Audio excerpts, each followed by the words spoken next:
ఎడారిలో సెలయేర్లు ఏప్రిల్ 29.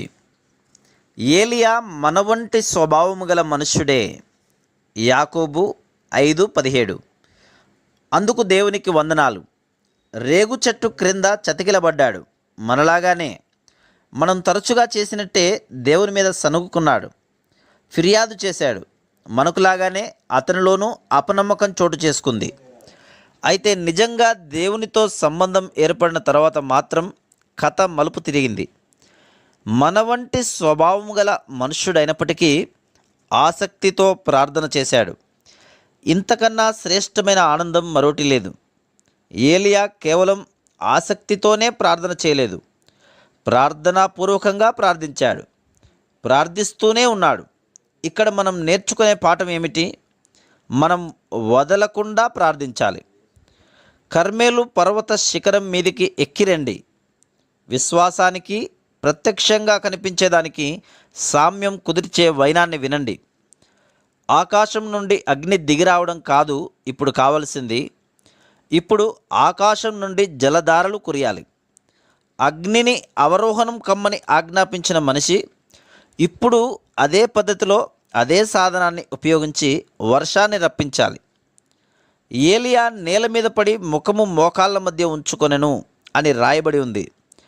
అంటే అన్ని ధ్వనులను, ఏకాగ్రతకి భంగం కలిగించే శబ్దాలను దూరంగా ఉంచాడన్నమాట. ఇలాంటి భంగిమలో దుప్పటి ముసుగేసుకుని బయట ఏం జరుగుతున్నదో కనిపించకుండా ప్రార్థించాడన్నమాట. సేవకుని పిలిచి, నువ్వు పైకి ఎక్కి సముద్రం వైపుకు చూడమన్నాడు. అతడు వెళ్ళి చూసి తిరిగి వచ్చాడు.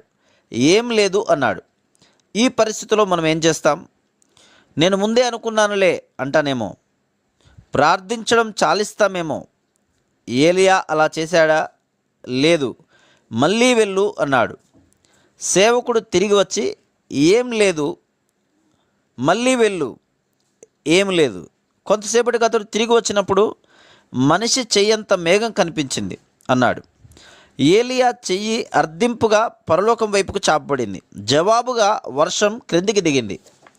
ఎంత త్వరగా కురిసిందంటే తన పంచకళ్యాణి గుర్రాల సహాయంతో ఆహాబు సమరయ ద్వారాన్ని చేరలేకపోయాడు. ఇదే విశ్వాసానికి, ప్రత్యక్షానికి సామ్యం చెప్పే ఉపమానం.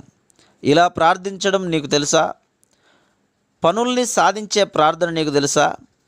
కనిపిస్తున్న పరిస్థితులు ఎంత నిరాశాజనకంగానైనా ఉండొచ్చు, కానీ వాటిని లెక్క చేయవద్దు. మన పరమ తండ్రి పరలోకంలో ఉన్నాడు. ఆలస్యం చేయడం కూడా ఆయన మంచితనంలో ఒక భాగమే, మనకి లాభమే. 3 పిల్లలు విశ్వాసానికి నిర్వచనాలు చెప్పారు. మొదటి బాలుడు అన్నాడు, విశ్వాసం అంటే క్రీస్తును పట్టుకోవడం. రెండో పిల్లవాడు పట్టుకునే ఉండడం అన్నాడు. మూడో పిల్లవాడు ఎప్పటికీ వదలకపోవడం అన్నాడు. తుమ్మ జిగురులా అంటిపెట్టుకొని వదలని విశ్వాసం ఇది. Praise the lord.